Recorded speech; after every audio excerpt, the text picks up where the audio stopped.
ipinakasal ako ng matalik kong kaibigan, sa kapatid niya, kahit sobrang laki ng kasalanan sa akin, dahil sa, Part 3. Sa akin pa nagalit si Sisi dahil sa sinabi ko about sa kapatid niya. Kasi para sa akin, hindi normal ang ikinikilos ni Ricky. Nalaman ko pa na nagkaroon siya ng brain breakdown noong siya ay 15 years old pa lang. Kahit sobrang close na namin ni Sisi, hindi ko alam na marami pa pala siyang hindi sinasabi sa akin, lalo na about sa family niya, dahil palaging wala ang mga magulang niya dahil sa negosyo, naiiwan na mag-isa si Ricky noon, kasama lang ay yaya nito, kaya pala sa aking naaalala, bata pa noon si Ricky noong nakita ko, at ang sumunod na, yung nag-birthday siya ng 18 years old, palaging umaalis si Ricky sa bahay, para mag-aksaya ng pera nila, mag-inom at mag-bar kasama ang mga barkada. Sa tuwing napapagalitan siya ng mga magulang niya, sa akin niya binubunten. Ako, lumalaban naman ako, kaso hindi ko siya kaya, malakas talaga siya, at kahit nagsasabi ako sa pamilya niya, sa ginagawa sa akin ng anak nila, nananahimik lang sila, kaya isang araw, umuwi ako sa bahay kasama ang anak ko, ayoko nang bumalik sa bahay nila, nakita ng mama ko ang itsura ko. Awang-awa siya sa akin, hindi daw niya alam na sinasak ako ng asawa ko, bakit hindi ako nagsabi? Kinabukasan pumunta si Sisi sa bahay.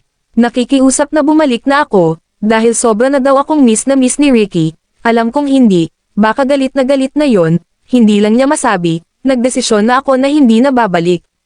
Makalipas ang isang linggo, si Ricky ang nakapasok sa bahay namin, galit na galit, at kung hindi ako uuwi, pagsisisihan ko, ang buong bahay namin, at ang nanay ko, sa sobrang takot ko, sumama ako. Tiniis ko ang pananakit niya, isang araw may bisita siya, isang kaibigan niya, at pinakilala niya ako, at ngumiti ako, sinabi ng kaibigan niya na, maganda pala asawa mo, at nagpasalamat ako. Matapos nilang mag-inuman, pumasok si Ricky sa kwarto, akala ko matutulog na siya, pero hindi, ginising niya ako at pinapaamin sa isang bagay na wala akong kaalam-alam, yung kaibigan niya, iba daw ang mga tingin namin sa isa't isa, ako ng sobra na halos puro gaan namin, salamat at naawat ni Sisi ang kapatid niya, kung hindi ako, nag-isip na talaga ako ng plano, kailangan ko na talagang makatakas sa bahay nila.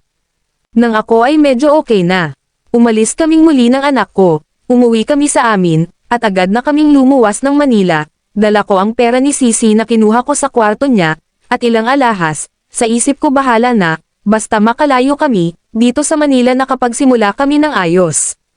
Nang upahan kami sa simpleng bahay, naglagay ng tindahan, namuhay ng tahimik at malayo sa gulo.